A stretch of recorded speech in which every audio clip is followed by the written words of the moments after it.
నా హెల్త్ నా ఇష్టం, నాకు నచ్చింది తింటా, నచ్చింది తాగుతా, ఏమైనా అయితే నాకే అవుతుంది, నీకేం ఫరక్ పడుతుంది అన్న మైండ్ సెట్ తోటి మనలో కొంతమంది ఉంటారు. సో అలాంటి బుర్ర తక్కువల కోసం ఈ వీడియో. రీసెంట్గా నా ఫ్రెండ్స్ అండ్ ఫ్యామిలీలో ఒక ముగ్గురు వ్యక్తులు, ఓకే, 55-60 మధ్యలో ఉంటారు, వాళ్ళు హాస్పిటల్లో అడ్మిట్ అయ్యారన్నమాట. వాళ్ళు okay, due to multiple health issues. ఒకరికి హార్ట్ సంబంధించిన హెల్త్ ఇష్యూ, ఒకరికి కిడ్నీ, ఇంకొకరికి ఇంకేదో. ఇది ఎప్పుడైనా గమనించండి, హాస్పిటల్లో అడ్మిట్ అయిన వాడు తప్పించి వాడి చుట్టూ ఉండే ఫ్రెండ్స్, ఫ్యామిలీ, ఎన్విరాన్మెంట్ మొత్తం డిస్టర్బ్ అవుతుంది. వాడు సుఖంగానే ఉంటాడు హాస్పిటల్లో హ్యాపీగా, బట్ చుట్టూ ఉండే ఫ్యామిలీ ఫైనాన్షియల్గా, ఎమోషనల్గా, వాళ్ళ లైఫ్ స్టైల్ అవ్వచ్చు, వాళ్ళ జాబ్స్ అవ్వచ్చు, టైం అన్నీ డిస్టర్బ్ అవుతాయి because of one single person.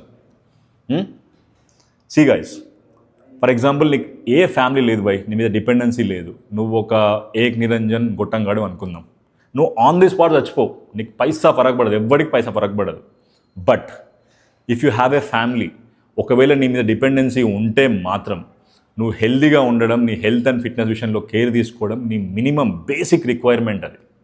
Okay, and మనం ఏమనుకుంటామంటే, ఒక ఏజ్లో ఉన్నప్పుడు 30s 40s వరకు ఉన్నప్పుడు అన్నీ తాగుతున్నాం, అన్నీ తింటున్నాం, అయినా సరే నా బాడీ మంచి ఫంక్షనాలిటీ చేస్తుంది అనుకుంటాం. బట్ నీ బాడీ గొప్పదనం ఏంటంటే, లోపల చాలా జరుగుతున్నా సరే ఆ ఉన్న దాంట్లోనే బెస్ట్ ఇవ్వడానికి ట్రై చేస్తూ ఉంటుంది, అది చూసుకుంటూ ఉంటుంది మంచిగా, ఏం కాదని. ఒకానొక టైంలో చేతులు తెస్తుంది. ఓకే, అంటే మీరు ఏం చేస్తున్నారు, మీ అలవాట్ల రూపంలో, మీ లైఫ్ స్టైల్ రూపంలో మీరు మార్గదర్శి చిట్ ఫండ్స్లో కడుతున్నారు అన్నమాట. ఎవ్రీ మంత్ చిట్టి కడుతున్నారు, ఎవ్రీ రోజు. ఒకానొక టైంలో అది చిట్టి పడుతుంది, నీ బాడీ కొడితే పోయి హాస్పిటల్లో పడుతుంది. అది సంగతి. సో నిజంగా ఓకే, సో పాయింట్ ఏంటంటే, నీ హెల్తీగా ఉండడం, నువ్వు హెల్తీగా ఉండడం అనేది నీ ఒక్కడికే కాదు, నీ చుట్టుపక్కల ఉన్న వాళ్ళకి చాలా అవసరం. నువ్వు అన్హెల్తీగా ఉంటుంది సేమ్ పర్సన్, నీ ఒక్కడికే కాదు, చాలామంది ఎఫెక్ట్ అవుతారు నీ చుట్టుపక్కల వాళ్ళు. So please take care of your health, at least for your friends, family and loved ones.